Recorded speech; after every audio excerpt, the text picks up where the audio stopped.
What if your most powerful tool required no words, no reactions, nothing at all to activate it? The philosopher Friedrich Nietzsche discovered something radical. That silence could be a psychological superpower in a world addicted to noise. Today, you will learn how doing absolutely nothing gives you more control than any argument ever could. Imagine your workplace. Someone questions your work unfairly. Most people leap to defend themselves immediately. Their voice tightens. They over-explain. But consider this alternative. You let their words hang in the air like smoke. 5 seconds pass, then 10. Notice how they start backpedaling, rambling, accidentally revealing their true insecurity through the cracks in their armor. This is Nietzsche's power vacuum principle in action. Human brains crave resolution like lungs crave oxygen. When denied immediate response, people expose their weakest points unprompted. Your silence becomes an X-ray revealing hidden truths. Others would never confess under direct questioning. We find Nietzsche in 19th century Germany watching society worship empty chatter. People shouting opinions just to hear their own voices. He witnessed this as spiritual collapse. His book Thus Spoke Zarathustra introduced the Übermensch. Not a comic book hero, but someone who masters their impulses, who speaks only when truth demands it, not when insecurity begs for attention. Today's digital arena proves his point brutally. Social media trains us to confuse visibility with value. We post to prove we exist, to receive dopamine hits through notifications. Nietzsche would call this herd behavior. True strength lies in resisting this compulsive need, in valuing depth over applause. Now let's dissect why silence physically unsettles people. When you withhold expected reaction, you reverse interrogation dynamics. Suddenly, their arguments stand naked, unsupported by your engagement. Your silence acts like psychological jiu-jitsu, using their need for validation against them. Modern police interrogations rely on this principle. Detectives know prolonged silence makes suspects confess faster than aggressive questioning. The human mind will betray itself to resolve tension. Nietzsche understood this centuries earlier. Your silence creates unbearable pressure. Others rush to fill with truth. Neuroscience reveals a fascinating bonus. Reduced speech activates cognitive inhibition networks. Your brain stops preparing responses and starts deep observation. You gain processing power others waste on rehearsing comebacks. Silence literally makes you smarter during social exchanges. But understand this critical distinction. Strategic silence differs entirely from shyness. Nietzsche despised timidity. This is conscious control, not fear. Imagine a sniper conserving ammunition, not a rabbit freezing in headlights. Your restraint demonstrates power, not weakness. Negotiation studies reveal experts speak only 30% of conversations. They ask sharp questions, then wait. After stating terms, precise silence makes opponents concede faster. Your restraint radiates certainty. It whispers, "Take it," or "leave it," louder than any ultimatum. Dating dynamics magnify this effect. Watch first dates reveal power balances.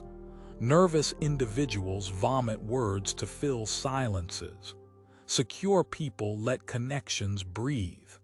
Nietzsche saw relationships as power exchanges. Comfort with quiet signals. You don't need validation through chatter. When does silence fail? Nietzsche knew some truths must be spoken. Use his litmus test.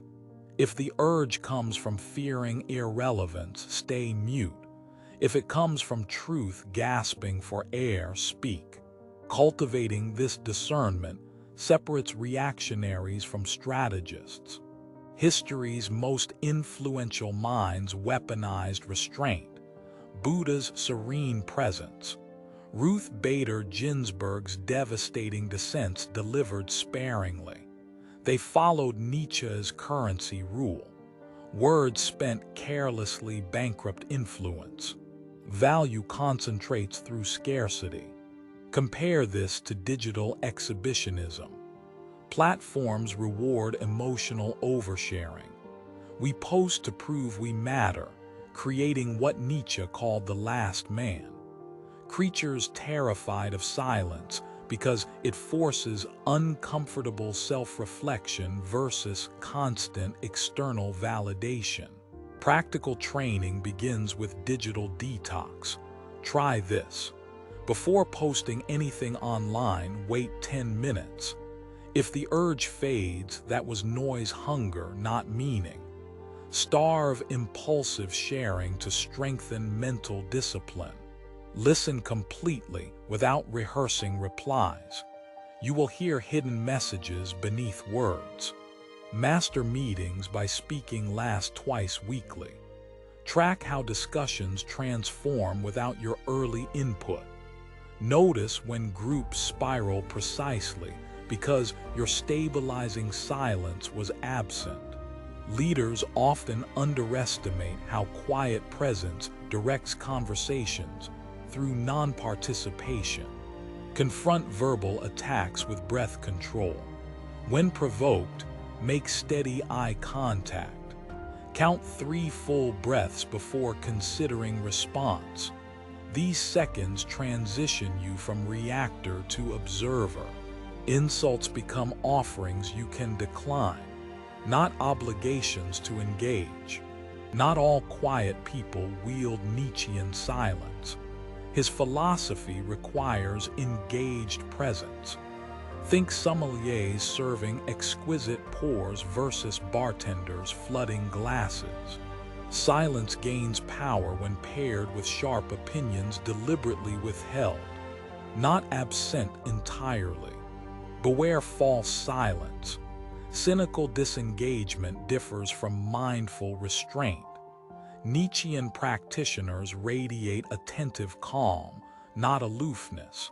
Consider jazz musicians. The notes they don't play define the masterpiece as much as those they do. Strategic silence requires full presence. Our greatest opponent isn't loud people. It's our own validation addiction. Why do awkward pauses terrify us? Because we equate existing with being noticed. Start journaling daily moments when speech impulse rose from childhood fears of invisibility. Trace their roots to disarm them. Teaching children silent confidence revolutionizes futures. Kids mimic adult behaviors. If we interrupt constantly, they learn speed over substance. Try silent nature walks sharing observations only after 10 minutes. Normalize thoughtful silence as productive, not awkward. Avoid silence as weapon. Nietzsche despised manipulation. Healthy restraint protects energy, not punishes others. True masters test their motives constantly. Are you preserving strength or inflicting insecurity? This boundary defines wisdom versus cruelty. Conflict resolution shifts with breathing patterns. Screaming matches escalate through mirrored intensity. Inserting 3 breaths of silence during arguments lowers emotional temperatures dramatically. Solutions emerge once shouting stops concealing them. Professional environments reveal silent leadership techniques. As discussions intensify, lower your volume strategically. Watch others unconsciously lean in and soften voices to match yours. This quiet control focuses rooms without commands. Nietzsche called this the will to power properly channeled. The ultimate challenge proves solitary silence. If stillness alone feels unbearable, group silence will terrify you. Start with 5 daily minutes doing nothing. No music, no screens, just being. This builds authentic confidence. No external validation can replicate. Where to begin practicing today? Let one unnecessary comment die unspoken. Resist sharing opinions on drama that doesn't concern you. Each small victory builds neurological pathways toward disciplined restraint. Consider critics of Nietzsche's approach. Some argue silence enables oppression, but true Nietzschean silence strengthens marginalized voices through strategic timing. It's about amplifying impact through precision, not suppressing expression through fear.